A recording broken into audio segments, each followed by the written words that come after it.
గౌరవ మంత్రి గారు చెప్పిన సమాధానానికి నేను ఏకీభవిస్తున్నాను.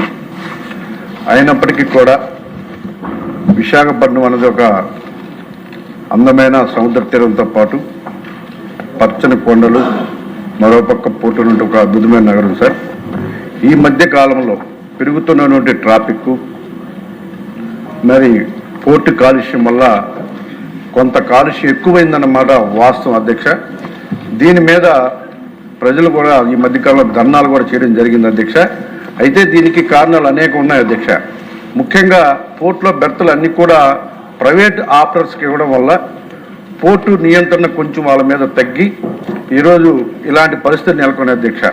కొంతమంది పోర్టు ఏదైతే పీసీబీ నిబంధనలు పాటిస్తూ ఉన్నారు, కొంతమంది మాత్రం పీసీబీ నిబంధనలు పాటించకపోవడం వల్ల మాత్రమే ఇలాంటివి జరుగుతున్నాయి అధ్యక్ష. సీపోర్ట్ లాంటి కొంతమంది నిబంధనలు పాటించినప్పటికీ సింగిల్ బెర్త్ ఉన్నటువంటి వాళ్ళు కొంతమంది ఈ నిబంధనలు పాటించలేదు అధ్యక్ష. అయితే అధ్యక్ష, ఈ బల్క్ కార్గోలు అయినటువంటి ఏవైతే ఉన్నాయో ఐరన్ ఓర్ కానీ, కోల్ కానీ, బాక్సైట్, ఇలాంటివి బల్క్ కార్గోలు చేస్తున్నటువంటి కొంతమంది కొన్ని మెజర్మెంట్స్ తీసుకోవాలి అధ్యక్ష. ముఖ్యంగా లోడింగ్ అన్లోడింగ్ టైంలో వాటర్ స్ప్రింక్లర్తో పాటు లోడింగ్ అయినటువంటి లారీలు బయటకు వెళ్తున్నప్పుడు కూడా టార్పాలిన్ పూర్తిగా కవర్ చేయాల్సిన బాధ్యత ఆపరేటర్స్కి ఉంది అధ్యక్ష. అది పూర్తిగా జరగకపోవడం వల్లే ఈ పొల్యూషన్ పెరుగుతుందన్న విషయాన్ని మీ దృష్టికి తీసుకొస్తున్నారు అధ్యక్ష.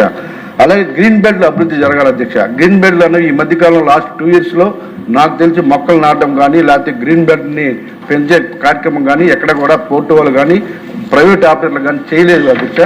దీనివల్ల కూడా ఈ మధ్య పెరిగిందని నేను అనుకున్నాను అధ్యక్ష.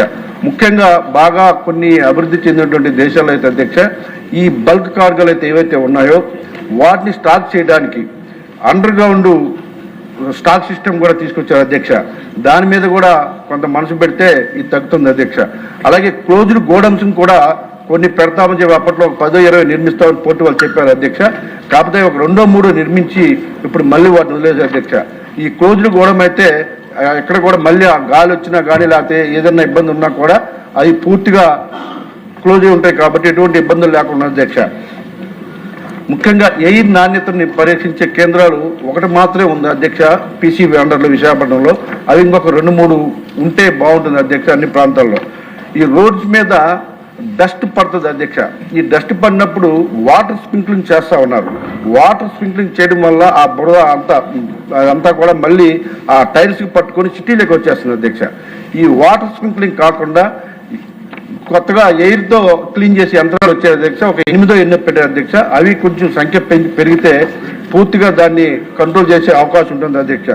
అలాగే బై రోడ్ వెళ్ళే లారీలు కొన్ని ఉంటాయి అధ్యక్ష. ఏదైతే బల్క్ కార్గోలు ఉన్నాయో వాటిని బై రోడ్ తీసుకెళ్లే ఉంటాయి, బై రోడ్ రైలు కాకుండా వాటిని కూడా పూర్తిగా తార్పాలతో కవర్ చేయాలని చెప్పేసి మీ దృష్టికి తీసుకొస్తున్నాం అధ్యక్ష.